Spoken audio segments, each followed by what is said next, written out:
लेकिन आज चूंकि 5 सितंबर है, टीचर्स डे, आज शिक्षक दिवस है। कहने को तो शिक्षक एक शब्द भर है, लेकिन शिक्षक के अंदर सारा संसार समाहित है। भारतवर्ष के हर शिक्षक को, हर गांव, हर शहर, हर कस्बे में पढ़ाने वाले हर एक अध्यापक को द रूबिका लियाकत शो की टीम की तरफ से शिक्षक दिवस की खूब सारी शुभकामनाएं। 9 बजे के बुलेटिन में देश के विभिन्न चैनल अभी बड़े बड़े विश्लेषण कर रहे होंगे बड़ी बड़ी खबरों पर, लेकिन हमने पहली खबर शिक्षकों को समर्पित करने की ठानी है, क्योंकि हम ये मानते हैं और रिसर्च करने के बाद तो अब जानते भी हैं कि इस देश के अध्यापकों ने देश को बहुत कुछ दिया, लेकिन देश ने इन अध्यापकों को क्या दिया, आज ये परखने की और जानने की कोशिश होगी। 13 मई 1962 को डॉक्टर सर्वपल्ली राधाकृष्णन भारत के राष्ट्रपति बने। उनके जो स्टूडेंट्स थे उन्होंने कहा कि डॉक्टर साहब, प्रोफेसर साहब, आपको जन्मदिन अपना सेलिब्रेट करना चाहिए। तत्कालीन राष्ट्रपति ने खुद कहा कि उनका जन्मदिन सेलिब्रेट करने की बजाय अच्छा होगा कि उस दिन को शिक्षकों के लिए समर्पित कर दिया जाए। वो अध्यापक ही हैं जिनकी बदौलत भारत चांद पर पहुंचा है, यकीन मानिए। चंद्रयान अगर चांद पर उतर सका तो वो इसरो चीफ एस सोमनाथ के शिक्षक की ही देन है। उन्होंने एस सोमनाथ को तैयार किया। हिंदुस्तान का हर वो शख्स जो आज किसी मुकाम पर है, वो खुद को अगर गौरवान्वित महसूस करता है तो उसके पीछे भी कोई और नहीं, उसके शिक्षक की मेहनत है। शिक्षक का सम्मान, गुरुजनों का सम्मान सनातन संस्कृति के रोम रोम में समाया हुआ है। पौराणिक काल से ही गुरुजनों का आदर करना हमारे देश के हर शख्स को सिखाया जाता है।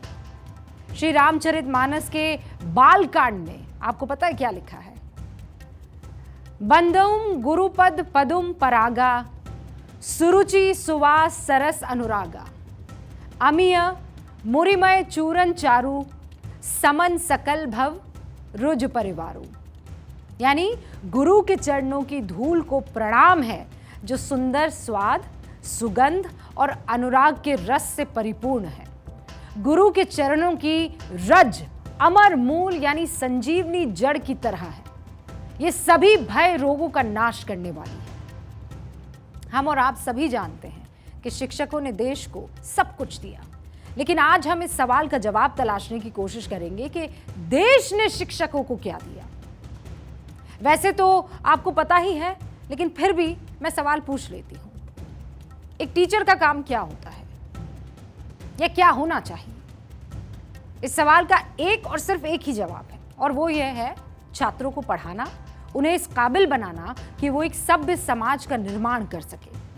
छात्रों को वो शिक्षा देना जो किताबी ज्ञान के साथ साथ सांसारिक भी हो, जिसके बलबूते हिंदुस्तान की तरक्की सुनिश्चित हो। और वर्तमान में शिक्षकों के पास क्या क्या जिम्मेदारियां हैं, ये भी सवाल है ना। मैं तथ्यों के साथ बात करूंगी, लेकिन उससे पहले देश में शिक्षा से जुड़े कुछ आंकड़े आपके सामने रखना चाहती हूं। देश में इस वक्त 35 करोड़ छात्र हैं। इन छात्रों में से 26 करोड़ सिर्फ स्कूलों में हैं, जबकि 9 करोड़ छात्र उच्च शिक्षा हासिल कर रहे हैं। यह सत्य है कि भारत के सरकारी स्कूलों के पास फंड्स की कमी है, और यह भी सत्य है कि हमारे पास आधुनिक रिसर्च के लिए ना तो संसाधन है और ना ही पैसा। लेकिन सच ये भी है कि शिक्षकों के कठिन तप और छात्रों की मेहनत की बदौलत हिंदुस्तान के छात्र दुनिया के हर बड़े देश में बड़े बड़े पद पर है। दक्षिण भारत के महान संत तिरुवल्लुवर ने यह कहा था, एक अच्छा शिक्षक अपने छात्रों के लिए पढ़ाई को आसान बना देता है। पढ़ाना धर्म है और शिक्षक इस धर्म को आत्मा की प्रेरणा से स्वीकार करता है। कवि तिरुवल्लुवर उनके कथन को बिल्कुल ठीक बताया था भारत के महान वैज्ञानिक डॉक्टर एपीजे अब्दुल कलाम ने। उन्होंने साल 2003 में एक संबोधन में कहा था, मेरे शिक्षक शिव सुब्रमण्यम अय्यर ने समुद्र तट पर ले जाकर हमें पक्षियों के उड़ने का सिद्धांत समझाया। उस 1 घंटे में मैंने जो कुछ भी सीखा, उसी पर मैंने अपना पूरा जीवन समर्पित कर दिया।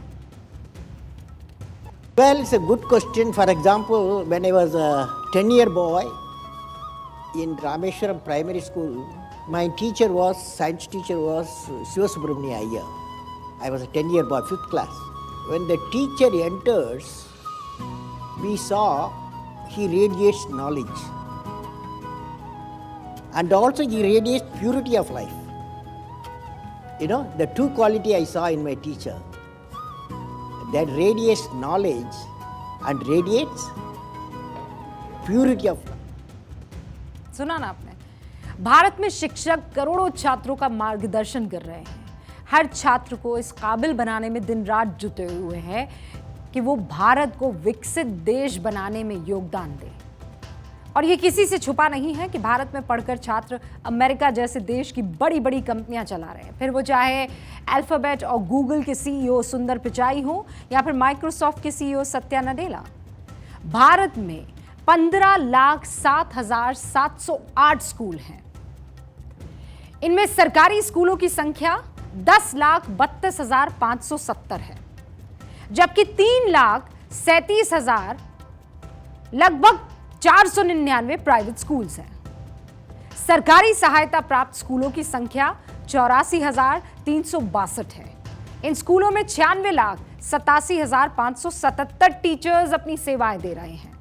निजी स्कूलों में 36 लाख टीचर्स हैं, जबकि सरकारी स्कूलों में 49 लाख टीचर्स बच्चों को पढ़ा रहे हैं। सरकारी सहायता प्राप्त स्कूलों में 8 लाख शिक्षक हैं। भारत की शिक्षा व्यवस्था दुनिया की सबसे बड़ी शिक्षा व्यवस्था है और यह व्यवस्था महिलाओं को आत्मसम्मान भी दे रही है। शिक्षा व्यवस्था में शिक्षकों का योगदान ही है कि स्कूल छोड़ने वाले छात्रों की संख्या में तेजी से गिरावट आ रही है। नीति आयोग के मुताबिक संयुक्त राष्ट्र के नियमों के आधार पर केरल की शिक्षा व्यवस्था सबसे बेहतर है, जिसे 100 में से 80 नंबर मिलते हैं। दिल्ली की शिक्षा व्यवस्था को 100 में से 75 नंबर मिले हैं। चंडीगढ़ को 100 में से 79 अंक मिले हैं।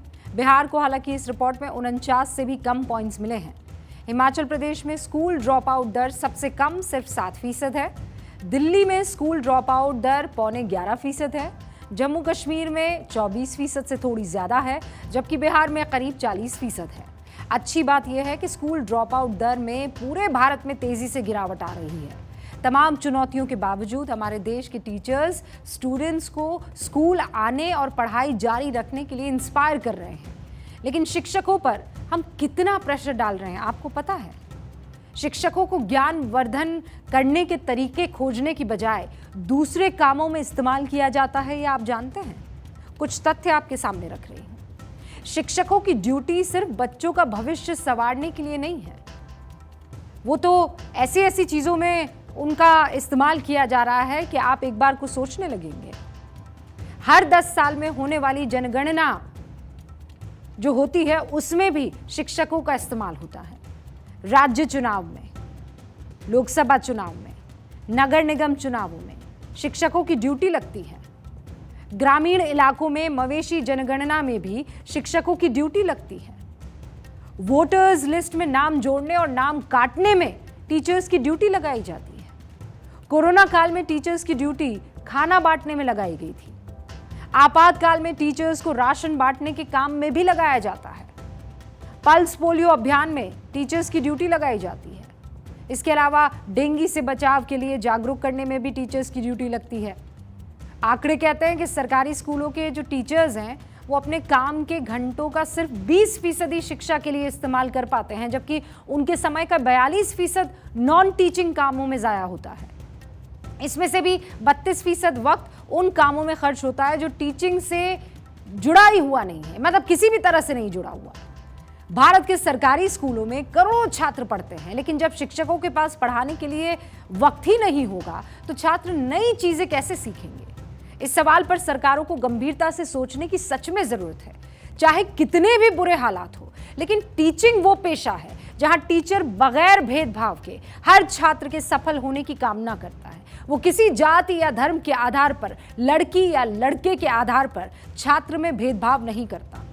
तभी तो दार्शनिक अरस्तु ने ये कहा था कि जो बच्चों को शिक्षित करते हैं उन्हें बच्चों को जन्म देने वाले माँ बाप की तुलना में ज्यादा सम्मान दिया जाना चाहिए। माँ जन्म देती है, गुरु जीवन देता है, और इसलिए आप लोगों का दायित्व तो थोड़ा ज्यादा ही होता है। मैं मन से मानता हूं टीचर देश के लिए सर्वाधिक देश को बनाने में योगदान देने वाला ऐसा काम आपके पास है। आप देश बदल सकते हैं, जीवन बदल सकते हैं, आप सदी बदल सकते हैं। ये सामर्थ्य आपके अंदर होता है। परमात्मा आपको शक्ति दे। बहुत बहुत धन्यवाद।